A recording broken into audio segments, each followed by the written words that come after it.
Hey, it's Jim Miller of Miller Travel and Adventures, and my wife Kathy, always behind the camera. We're heading in our next adventure, Antarctica.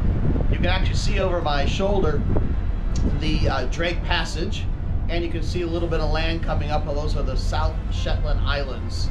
That's going to be our first landing point tomorrow.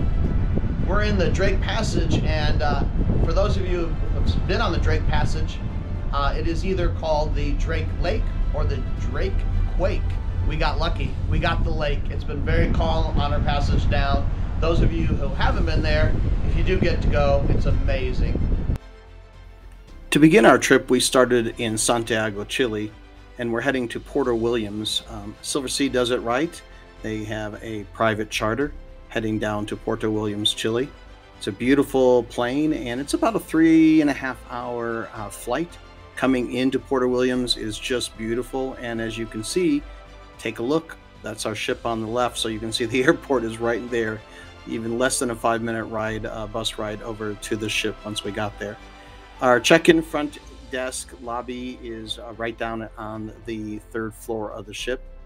These are the expedition team leaders, and they are checking and getting us our boots for the trip. They have a great gear room or a mud room. You can store your boots down there. Everybody has a spot. Those are the jackets that they give you. Those are dry suits for kayaking to keep you dry. They're very conscious about the environment, so you always need to be cleaning off your boots and using disinfectant. So these are the cleaning stations that you see here in the mudroom to clean off your boots before you put them away. The boat is really, really nice. It's a small boat, which is great for expeditions. This is the Panorama Lounge. It's a place to have cocktails and hors d'oeuvres, high tea. It's set up for check-in, so the tables are kind of pushed together, but everything is really, really nice. Of course, they have a beautiful bar to have cocktails in the evening as you watch the wildlife go by. This is the Observation Lounge. What a great place to have a cocktail or a cup of tea and watch the whales. We did this several times. Every day in the Explorers Lounge, we would have a briefing, and the experts on board would give lectures of what we're doing and what we're seeing and what we saw that day. Of course, there's places to have a little cocktail and some hors d'oeuvres while you're doing it. Always great in Silversea. They do have a laundry room that you can do. You can wash your laundry, so you don't need to bring a lot of extra clothing because you can do small loads of laundry. This is our cabin 416. It's just a basic cabin. It's a Vista. It's really, really nice. The jackets you see to the right and the backpacks on the bed, those are included in your voyage, and they're given to you by Silversea. You pick your sizes early on in the process and let them know what sizes you want, and they're waiting for you as you come into your room. Our room had a nice picture window, a couple seats to have breakfast. They would convert that into a little breakfast table for us. They did have outlets, one by the bed here, but notice they are European outlets, so make sure to bring your European adapters. Over to the right as we swing over is a little desk and a storage area for your stemware, cocktails for cocktails, and little storage area, some shelves to put your personal items there. It's a nice storage. And then, of course, your mini fridge, which your butler will stock with whatever you would like, either soft drinks or, of course, any kind of liquor that you would like. This is the little mini desk, again, European outlet. We've said this many times and showed you on other cruises. That's our little strip cord that we bring, really a lifesaver. And you can see again our jackets. Ample storage, I mean, not great, but enough to get everything there. There's a closet here, and you get a little safe to put things in. And oh, look, a little surprise appearance by our friends. These are our travel companions that go with us, and as you can see, they are dressed for the Antarctic. The closet's okay, it is small. But the nice thing about the expedition cruises is you don't have to bring all the really nice clothes that you would normally bring on a traditional cruise. So you just need a few things to wear in the evening and, of course, all of your Antarctic gear. The bathroom was fine. It was adequate. I liked the walk-in shower. Had great shower pressure. The only thing we didn't love is that there is no shower door. So it does get very wet in there, and I felt really, really bad for our cabin steward, because he always had to deal with all the wet rugs and everything each day, but he did it with a smile. He was great. You'll see that there's storage behind the mirror, so there's 2 little storage areas to put some of your toiletries. Every day you did 2 expeditions. You get into the Zodiacs and either do what they call a landing, or you do one where you stay actually in the Zodiac. So you're getting on the Zodiac, you're stepping in disinfectant. They're very concerned to make sure that we are not affecting the environment. The only people we ever saw there were the people on the boat. As we're getting in, they're helping you get on. You're wearing life preservers. That's what the small thing around our necks are. That's our expedition leader. Probably only about 6 to 8 people in a Zodiac, so it's a great small group. Lots of places to ask questions and go. And as you take a look, it's just beautiful. Every single landing, every day, we would be able to go out and see this incredible land here.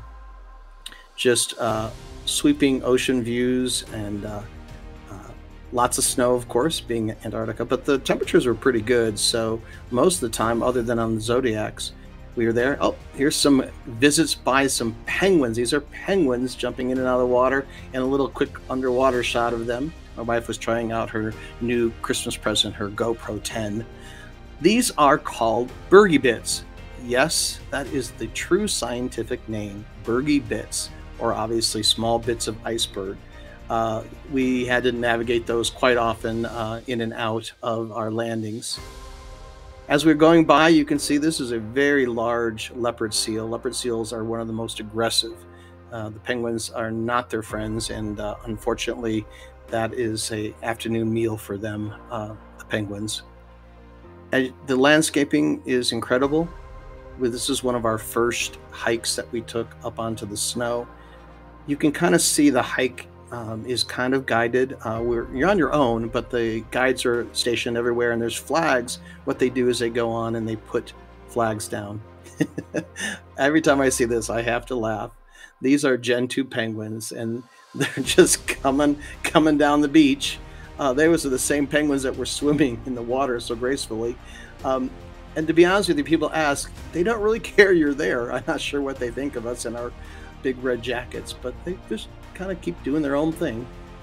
The ship was just anchored. Again, we honestly saw no other people other than the people on our boat, and it was just phenomenal. You get in and off the boat by the Zodiacs. Kayaking is an option. It is included on Silversea, and you can sign up for it on a daily basis. It is just a highlight, and a little fun trying to navigate around the Bergibits, and we had a lot of laughs because we get caught up once in a while on some of those. Really, really cool. This is the Polar Plunge, and if you would dare, you could actually dive into the waters. And notice that, first of all, they're having a lot of trouble getting in. They're tied to ropes just in case. And before you ask and wonder, no, Kathy and I did not do that. After looking at the medical form, which basically you signed your life away, we decided we would rather just stay up here, drink a cocktail, and watch other people dive in.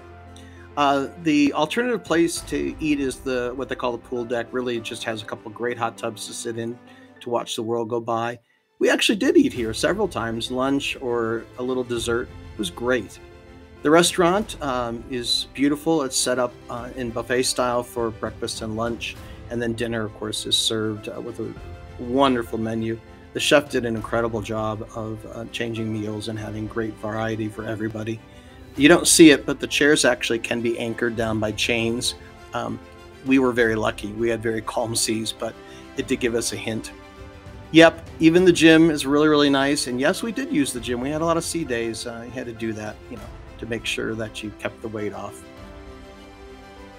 And our last little bit here is we had to get my wife on camera a little bit more often. So here she is.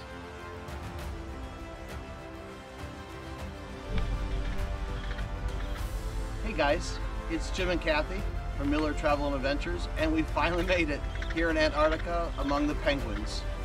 And this being a very special day, this is our 100th country and 7th continent. We're excited. Thank you so much. We'll be back at you soon. Hi, it's Jim and Kathy Miller on top of the world, or actually on the bottom of the world here in Antarctica. We're on our highest climb so far, and we just want to let you know that we're available to book any trips anywhere in the world, including Antarctica. It's been a great time. We hope you've enjoyed all our videos, and we look forward to our next video, the actual inaugural run of the Silversea Silver Dawn.